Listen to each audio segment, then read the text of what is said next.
Ele vai trazer a palavra nessa noite da parte de Deus sobre as nossas vidas. O pastor ele vai orar pela vida do servo de Deus. E você vai estender a tua mão abençoada sobre a vida do irmão e está orando por ele também. Amém?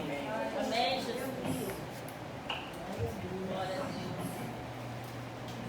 Soberano Deus eterno, Pai. Toma aí teu filho em tuas mãos nessa noite, nesse dia. Senhor, o instrumento ao qual o Senhor apontou através do teu Espírito para trazer, Pai, a mensagem, a palavra, a profecia, a tua parte para conosco. Porque sabemos, Senhor, que tu és fiel para fazer a tua palavra se cumprir. Porque tu vela por ela. Porque, Pai, nunca se viu, Pai, um Deus tão fiel como o Senhor. Que a tua fidelidade se estende de geração em geração. Enquanto teu filho prega tua palavra, vai pelejando pelas causas dele. Aleluia, aquilo que tem colocado diante de ti, tu vem hoje com resposta e glorifica o teu nome na vida dele. E assim eu te oro com a certeza que as nossas vidas sairão nessa noite de maneira, Pai, sobrenatural, no teu agir, no nome de Jesus. Amém. Amém, Jesus. Aleluia. Paz e Senhor para a igreja. Amém. Livro de Lucas, capítulo 15.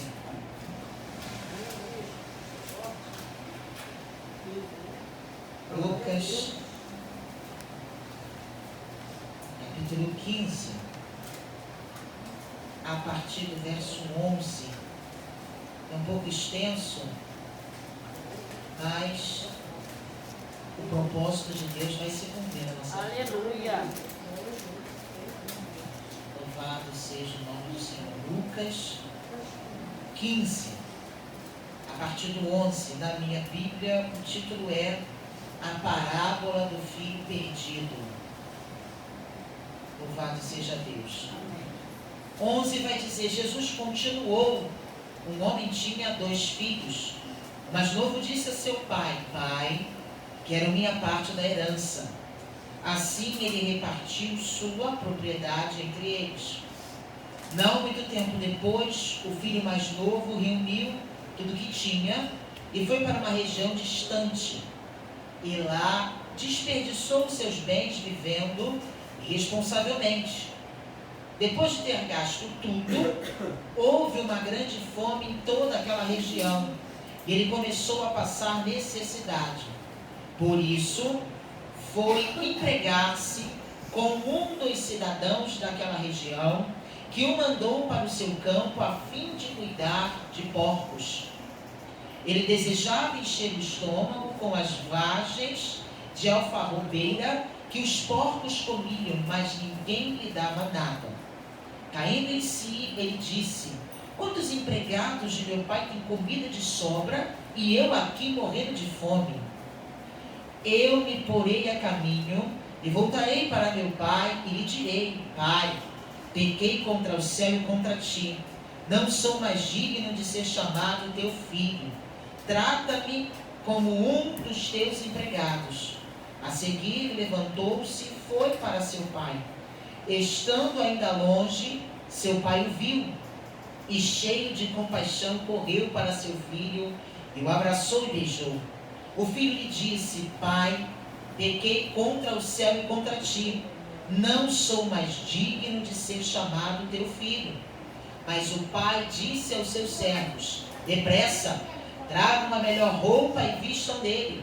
Coloquem um anel em seu dedo e calçados em seus pés. Tragam o novilho gordo e matem-no.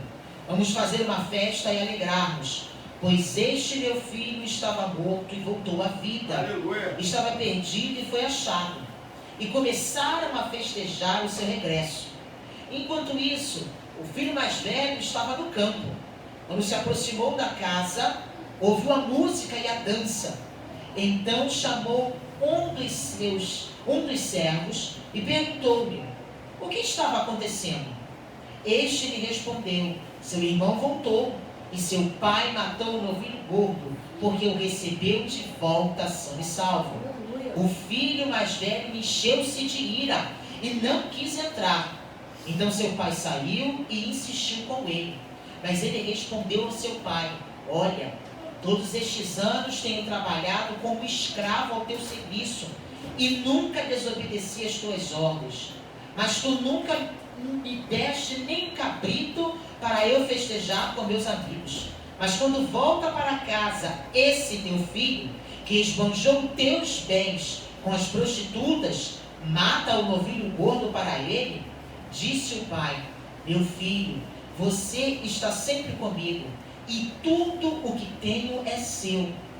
Mas nós tínhamos que celebrar a volta deste seu irmão e alegrar-nos, porque ele estava morto e voltou à vida. Aleluia. Estava perdido e foi achado. Podeis Glória a Deus, assentar. aleluia. Em nome de Jesus, as palmas louvam e engrandecem o nome do Senhor nessa noite.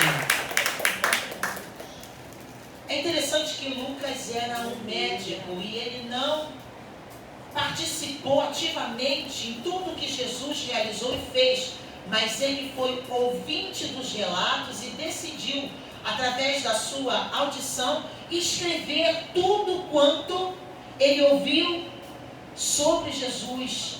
E ele transcreveu 3 parábolas que Jesus falou ao povo, e as 3 parábolas têm o mesmo sentido e a mesma conotação: falar sobre perda. Perder é deixar algo em algum lugar por esquecimento ou distração, ficar sem a posse de algo. E nesse capítulo 15 nós temos a parábola da ovelha perdida, e aqui nós vemos que nessa introdução dessa parábola, Jesus, ele estava com os publicanos e os pecadores, ouvindo o que ele estava ensinando e dizendo. E havia um grupo chamado de fariseus, que eram mestres da lei, e criticavam Jesus por ele estar com pecadores entre eles. E essas 3 parábolas tinham um público como alvo, que eram esse grupo de pessoas, os fariseus.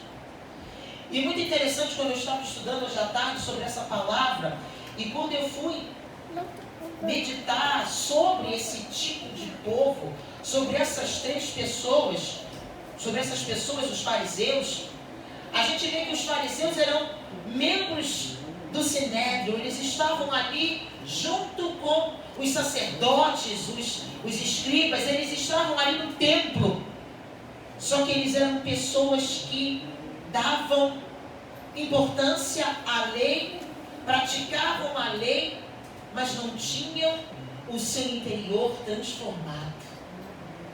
Eram pessoas que determinavam o que o povo tinha que fazer, mas eles próprios não faziam. Eram pessoas que viviam de aparência. E o que me chamou a atenção, estudando sobre esse grupo de pessoas, é que num dado momento eles falam que os fariseus eram chamados de hipócritas. O próprio Jesus condenou os fariseus, condenou a hipocrisia. Essas 3 parábolas tinham um único endereço: o coração dos líderes religiosos, mas atingiu outros corações que estavam ali também. Porque toda palavra que Jesus falava e tudo que Jesus fazia tinha um coração certo, mas quem estava à volta também recebia. Louvado seja o nome do Senhor. E nessa primeira parábola que fala sobre a ovelha perdida, vai denotar o significado para as nossas vidas de que aquela ovelha que se perdeu, o pastor foi em busca daquela ovelha. Porque quando a ovelha se perde, muitas das vezes ela não consegue reconhecer o caminho de volta. Então é necessário que o pastor vá em busca dessa ovelha e traga ela de volta para o rebanho. A segunda parábola narra a história de uma mulher que perdeu uma das suas 10 moedas, uma das suas 10 dracmas. A Bíblia fala que a dracma era uma moeda muito valiosa. Ela tinha um valor de um dia de trabalho braçal. Ou seja, havia um valor muito grande. Muitas pessoas às vezes, cai uma moeda atrás de um móvel, ou então uma moeda se perde e acaba se deixando para lá, perdi aquela moeda, mas é 10 centavos, é 5 centavos. Só que para essa mulher, essa dracma tinha um valor tão grande, que ela acendeu a luz, varreu a casa e foi em busca dessa moeda que havia se perdido. E nós entendemos que o que Jesus quis dizer com essa parábola é que aquela mulher, ela foi em busca de encontrar aquilo que havia se perdido. Aleluia, Deus. Na primeira parábola, o pastor foi em busca da ovelha. Na segunda parábola, a mulher foi em busca daquela moeda. E quando encontrou, ela convidou os seus amigos e vizinhos para celebrarem com ela essa conquista. Porque o que ela havia perdido foi encontrado. E aqui na última parábola, quando nós lemos, que vai falar sobre o filho perdido ou o filho pródigo, aqui há vários ensinamentos para as nossas vidas, mas o principal ensinamento é que aquele que se perde da casa do Senhor, aquele que decide pegar a herança que Deus lhe deu, porque Deus deu para cada um de nós uma herança. Aleluia. E com essa herança que Deus nos deu, nós temos que ter a responsabilidade do que vamos fazer com essa herança. Esse filho pegou essa herança e foi e utilizou essa herança de maneira a qual era reprovada aos olhos do Senhor, a qual foi de uma forma equivocada. E aqui ele fala que ele gastou, desperdiçou os seus bens vivendo irresponsavelmente. Ou seja, ele pegou aquele bem de mais precioso, porque a herança é todo o material, direito ou obrigação que é passado para outra pessoa por via testamentária. Ou seja, para que esse filho pudesse receber essa herança, esse pai teria que estar morto, não vivo. Porque quando se abre um testamento, é quando a pessoa partiu, ela não está mais em vida. Só que esse pai, amando esse filho de tal maneira, decide, não, ele quer herança, eu vou dar a herança para ele. Eu tenho plena convicção e certeza de que o pai sabia que num dado momento esse filho ia reconhecer o seu erro e retornar. E aqui o texto vai continuar descrevendo que ele, depois que perdeu tudo, gastou tudo, aquela região que ele estava entrou em crise. Ou seja, a fome bateu naquela região.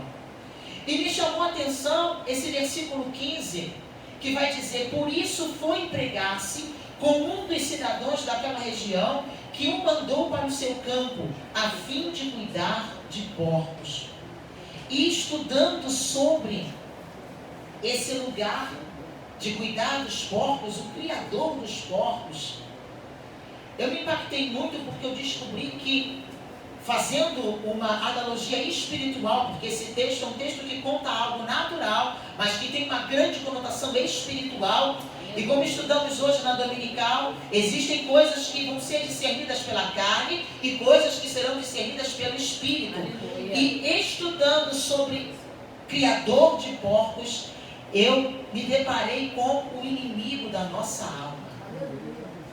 O criador dos porcos, através de um estudo, pesquisando na internet, é o inimigo das nossas almas. E me chamou muita atenção isso que estava escrito no estudo, que o maior pecado é a mentira, pois todo pecado nasce de uma mentira. O diabo promete as coisas boas, mas nunca as cumpre. Muitas das vezes nós já fomos, em tempos de outrora, enganados pelo inimigo da nossa alma, pelas suas promessas de que as coisas iam dar certo, que ia acontecer, não, faça isso que vai acontecer, faça aquilo que os caminhos serão abertos, vai por essa direção que tudo vai dar certo. E no final das contas, foi dor e sofrimento. Mas Jesus deixou, louvado seja o nome dele, a sua palavra, com promessas Muitas já se cumpriram na minha vida, louvado seja o nome do Senhor. Outras mais que o Senhor tem se cumprirão. E eu creio que assim também será na tua vida. Porque a palavra do Senhor, ela está para todos nós. E quando nós lemos a palavra e tomamos posse da palavra de Deus, a palavra de Deus se cumpre nas nossas vidas. Louvado seja o nome do Senhor.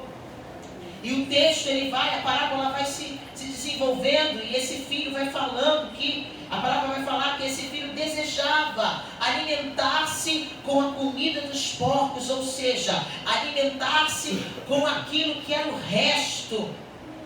É assim que o inimigo faz com as vidas das pessoas que não conhecem a Cristo. Ele dá o resto, aquilo de pior que a sociedade tem, aquilo de pior, e muitas das vezes as pessoas que estão sendo participantes dessas coisas de pior que há, elas não conseguem enxergar, porque estão com os seus olhos vendados, elas estão cegas espirituais.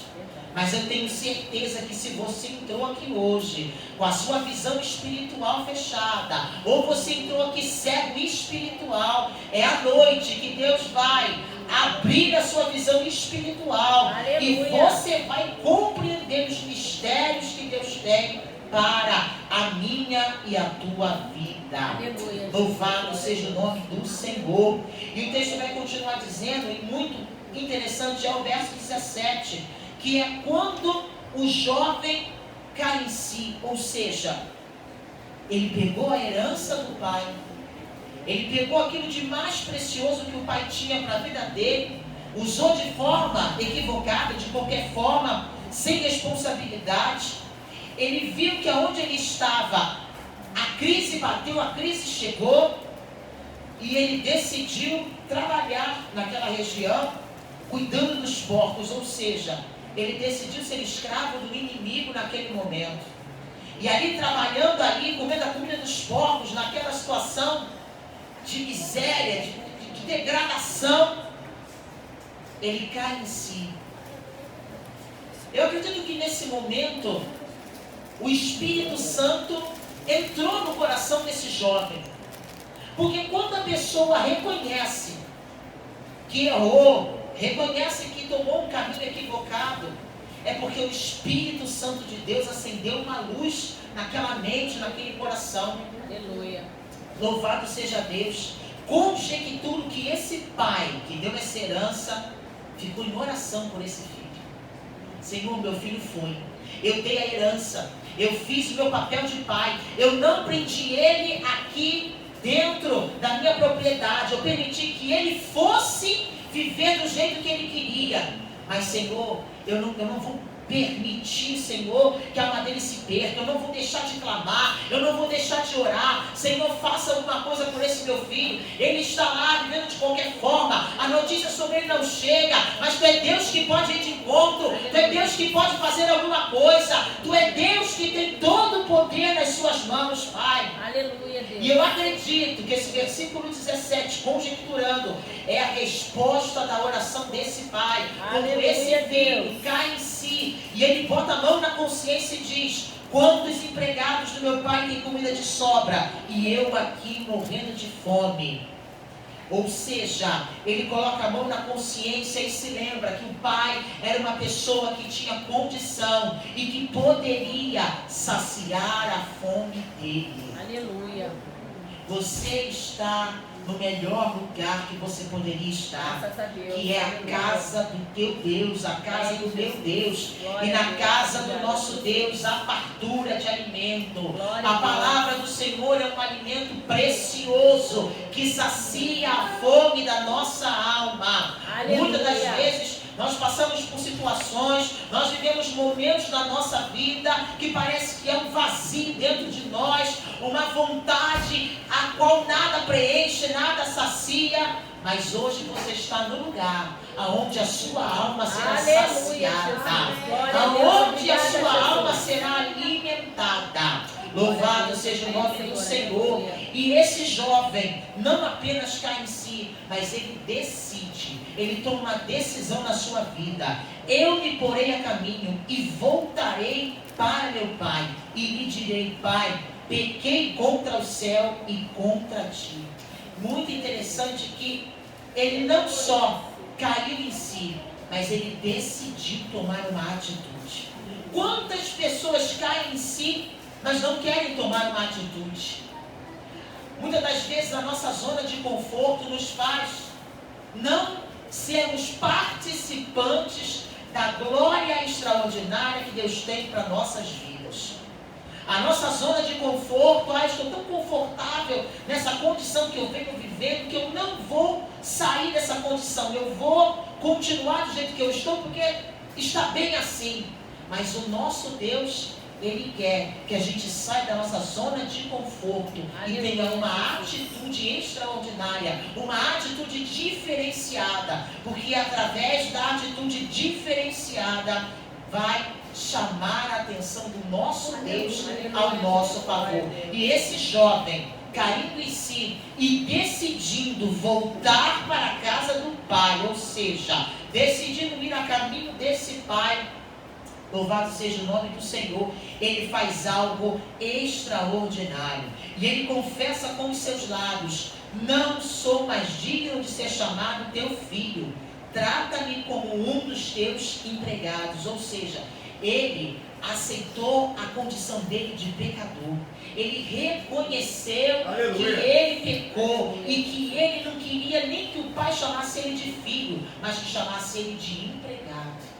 Ou seja, a condição de humildade. Ele falou: eu vou chegar na humildade, eu não vou chegar na soberba, porque ele poderia chegar: não, ele é meu pai, eu vou chegar lá dizendo: pai, aqui teu filho está de volta, eu sou seu filho, me recebe porque eu sou teu filho. Não, ele desceu: eu vou chegar lá pedindo para o meu pai me tratar como um empregado, porque pelo menos um empregado tem o que comer.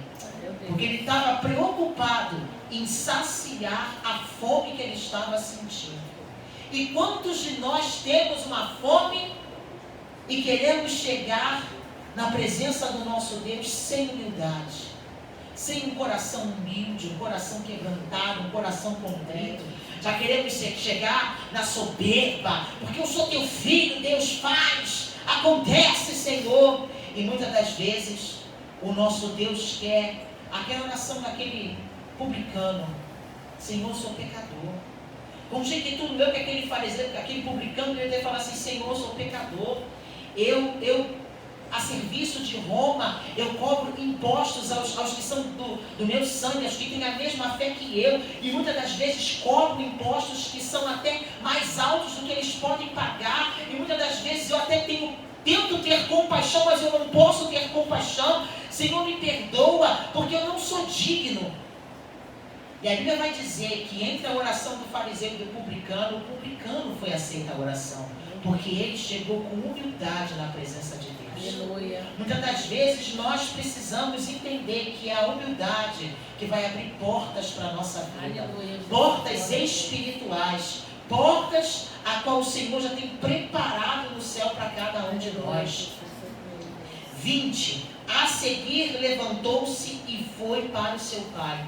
Ele decidiu, confessou e foi ao encontro do pai.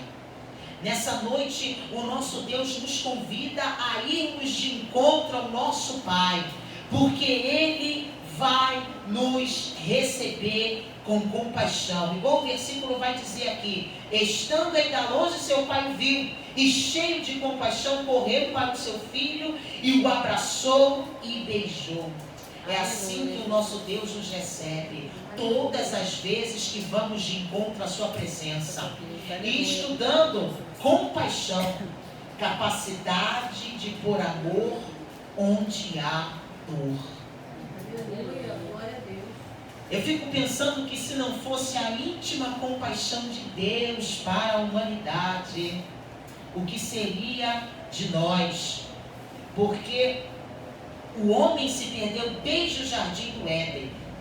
E aquele que está perdido busca um caminho, busca ser achado. Ou seja, desde o jardim do Éden, com o pecado original, o homem, ele se perdeu da essência que Deus criou o homem. Porque Deus criou o homem para ser seu amigo, para ter uma vida de amizade, para ter uma vida de intimidade, para ter uma vida de comunhão perfeita e plena. Não era para que o homem tivesse um prazo de duração, uma duração de anos de vida, mas era para que o homem fosse eterno, igual o nosso Deus é eterno. Só que por conta do pecado, o ser humano acabou se perdendo. Porque o ser humano buscou o fruto proibido e acabou caindo no pecado. E até hoje buscamos a restauração da presença de Deus em nossas vidas.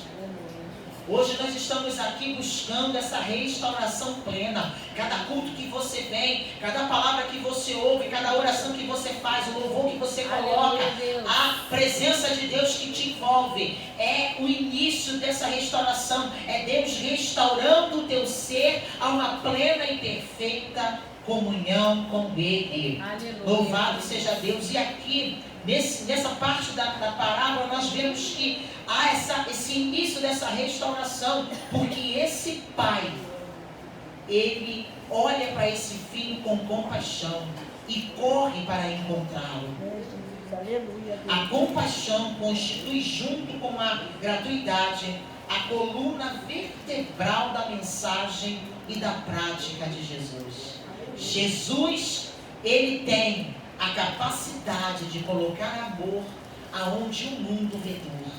Jesus tem a capacidade de olhar para você e dizer assim: está sofrendo, eu sei que é sofrer, eu vou amenizar o teu sofrimento, eu vou enviar um refrigério, eu vou enviar um escape, eu vou preparar uma situação para que você possa ter paz em meio a essa guerra, eu vou enviar uma situação para que você possa ter tranquilidade em meio a esse deserto. E você passa pelas dificuldades, você passa pelas situações, vendo Jesus ao seu lado, porque Ele é o nosso refúgio presente na angústia. Aleluia. Louvado seja Deus. E no 21, o filho vai dizer ao pai que não é digno de ser chamado de filho. E o pai, alegre e contente de receber esse filho, ele não vai nem se preocupar do filho não querer mais ser tratado como filho, mas ele vai se preocupar em honrar esse filho que reconheceu e que decidiu voltar para a sua casa. E ele vai dizer assim: depressa, tragam a melhor roupa e vistam nele. Coloquem um anel em seu dedo e calcem em seus pés. Tragam um novilho gordo e matem-no. Vamos fazer uma festa e alegrar-nos. Pois este meu filho estava morto e voltou à vida. Estava perdido e foi achado. Aleluia. Louvado seja Deus. Nós temos aqui três situações bem interessantes. A melhor roupa, um anel e calçado em seus pés. Nessa época, estudando, nessa época eu descobri que os escravos, eles andavam descalços. E para honrar esse filho, o pai honrou ele com a melhor roupa, um anel em seu dedo e um sapato em seus pés. Esses três características simbolizam a liberdade e a honra, a restauração como fruto da perfeita reconciliação entre esse filho e esse pai. Aleluia. E é assim que Deus quer fazer nas nossas vidas. Colocar um anel no nosso dedo, nos dar a melhor roupa e calçar os nossos pés. Aleluia. Para nos chamar de filho e não de servo, não de empregado. Louvado seja Deus.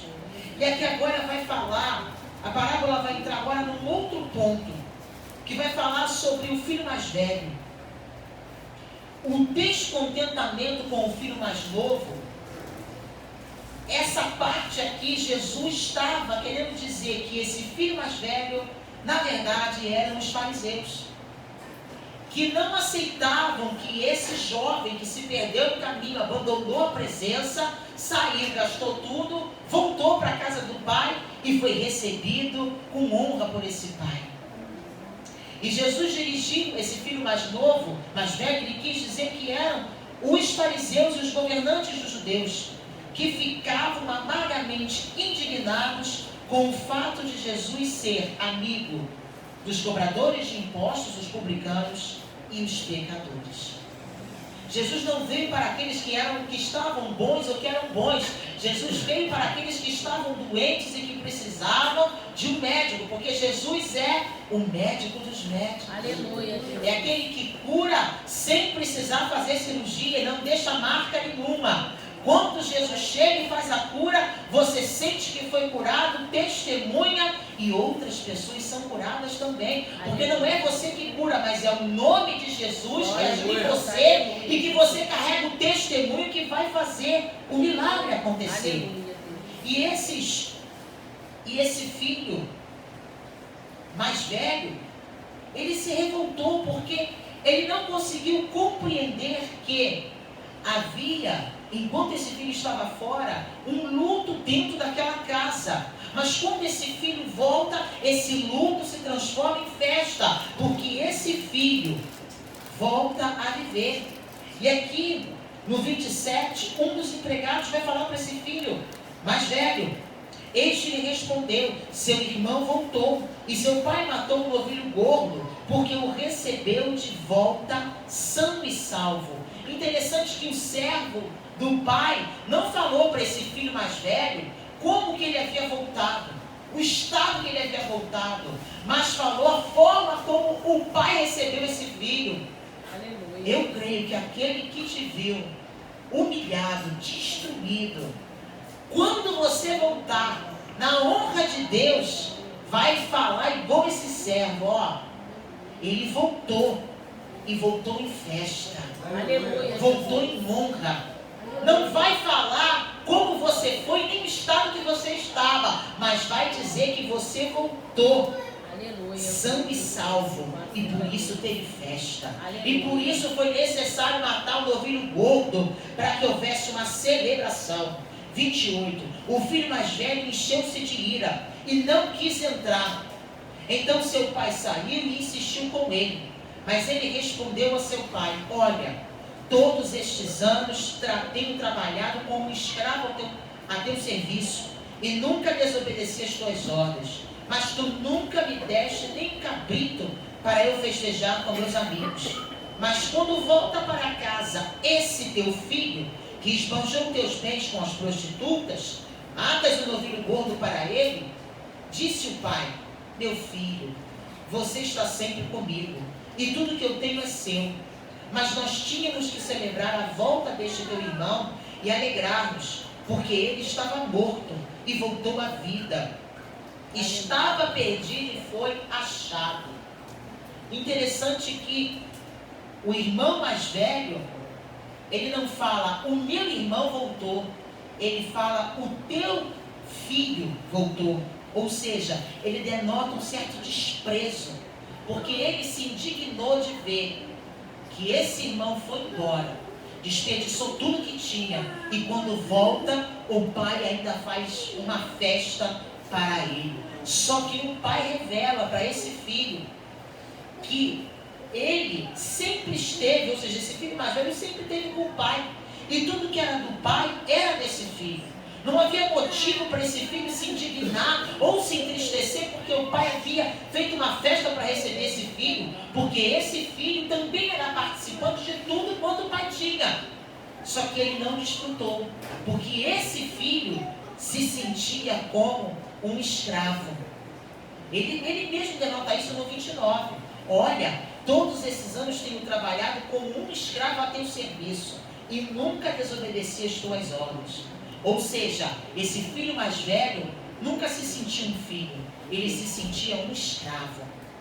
Muitas das vezes nós na casa do Senhor fazemos para Deus, agimos para Deus e se sentimos como esse filho mais velho, como um escravo. Mas nessa noite o Senhor nos convida a não sermos escravos, a sermos filhos de Deus, a recebermos o anel, a recebermos a veste de honra, a sandália nos pés e nos sentirmos como filhos de Deus, filhos que têm direito à herança, filhos que têm direito aos bens, filhos que têm direito ao patrimônio. Louvado seja o nome do Senhor. Interessante que, pesquisando sobre herança, eu achei algo interessante: legado. Legado é o conjunto de princípios que os pais deixam aos seus filhos e que vão nortear o seu comportamento ao longo da vida. É o legado que nós temos que deixar para os nossos filhos, para os nossos amigos, para as pessoas que estão à nossa volta. Ou seja, são os princípios que cada um de nós temos. E o maior legado que podemos deixar é o legado da presença de Deus na nossa vida. É o legado de que somos fiéis e obedientes à palavra do Senhor e que buscamos cumprir aquilo que o nosso Deus tem colocado nas nossas mãos e tem trazido para que venhamos a fazer. Não viver de uma forma ritualística, porque eu faço dessa forma, assim, sempre não. Mas entender que o reino de Deus e a obra de Deus é muito mais do que um ritual, de você vir à casa de Deus, quinta, sexta, domingo, mas é a forma como você lida com as pessoas, é a maneira como você trata o seu próximo, é a maneira como você cuida da sua família, é a forma como você transmite Jesus aonde você vai. Aleluia. Isso é o reino de Deus. Isso é você deixar o seu legado por onde você passa. Aleluia. E nessa noite, Deus nos convida a fazermos uma reflexão sobre as nossas vidas e, se for necessário, cairmos em si como esse jovem caiu em si. Das nossas atitudes e das nossas ações. Será que o que temos feito tem agradado o nosso Deus? A nossa conduta de vida tem exalado o bom perfume de Cristo? A nossa vida tem sido uma carta que revela Jesus como nosso único e suficiente Salvador? Ou nós estamos nos amoldando aos padrões impostos por esse mundo? Aleluia, Deus. Nós estamos nos últimos momentos da igreja na terra. Eu creio que não haverá outras gerações a serem participantes do que estamos vivendo hoje, mas que nós possamos refletir e pensar, porque Jesus está às portas. Aleluia. E eu creio que num piscar de olhos nós seremos arrebatados e iremos estar face a face com o nosso Senhor e Salvador Jesus Cristo, sendo participante das bodas do Cordeiro. Vai ser um dia de vitória para cada um de nós, ouvir os nossos nomes e Jesus dizendo: vinde benditos de meu Pai, possuir por herança aquilo que está preparado para vós. Aleluia. A nossa expectativa não tem que estar nas coisas desse mundo, porque quando a gente olha para as coisas desse mundo e tenta encaixar Jesus nas coisas desse mundo, a gente se decepciona, porque é impossível. É impossível encaixar Jesus nas coisas desse mundo.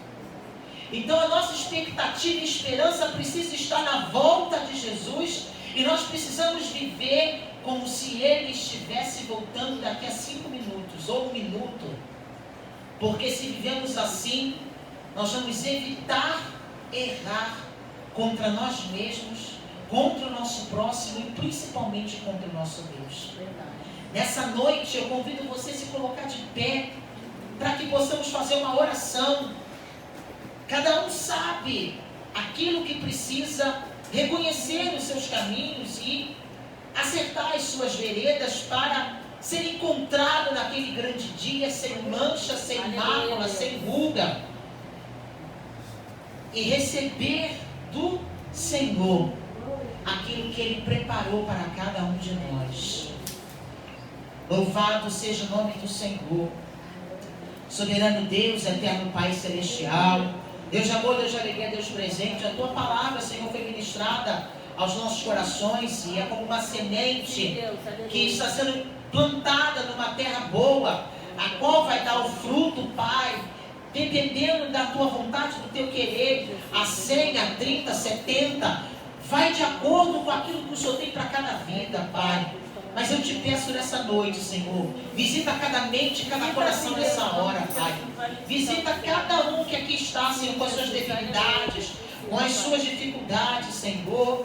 Verdade, Pai querido, nós queremos como igreja, Pai, entregar a Ti, Senhor, nessa noite, para os nossos corações, do jeito que ele se encontra nesse momento, nessa hora, Pai. Às vezes o nosso coração, Pai, está amargurado, está entristecido, o nosso coração está manchado, devido às dificuldades da vida, devido, Senhor, a tantas situações que esse mundo corruptível vem nos apresentando, mas nós pedimos, Senhor, purifica os nossos corações, Senhor.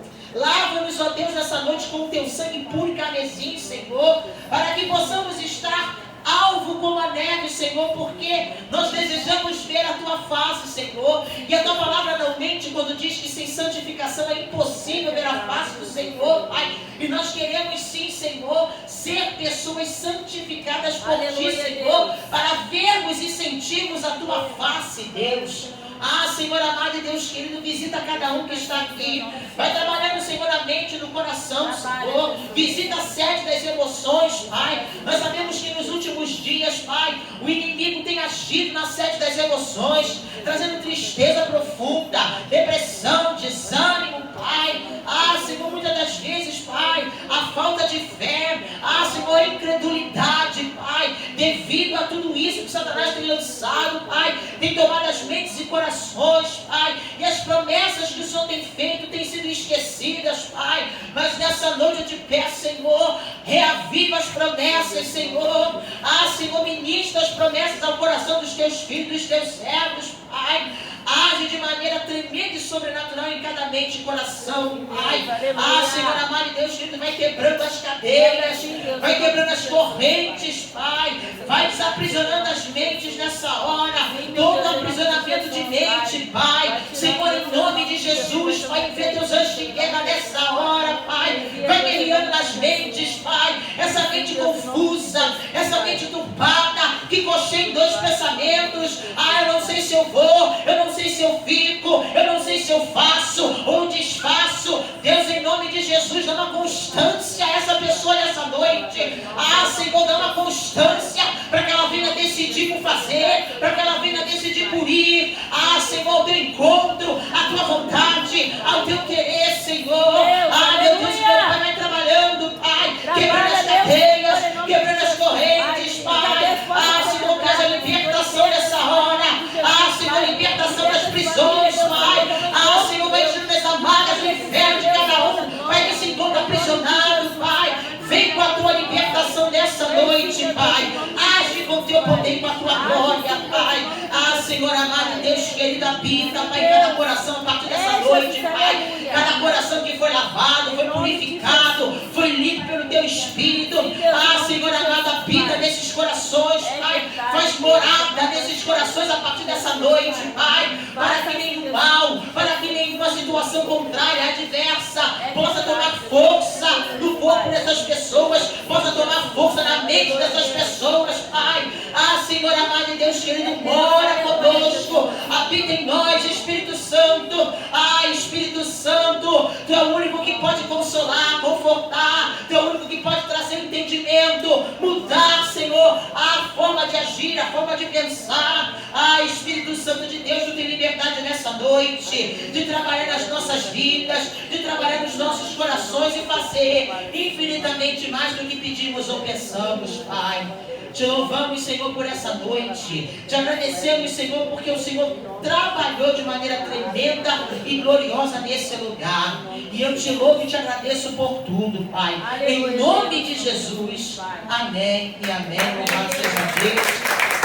Aleluia. Glória a Jesus, amém, pela palavra que veio para a nossa edificação, que veio, né, como vida no nosso coração, amém? Amém.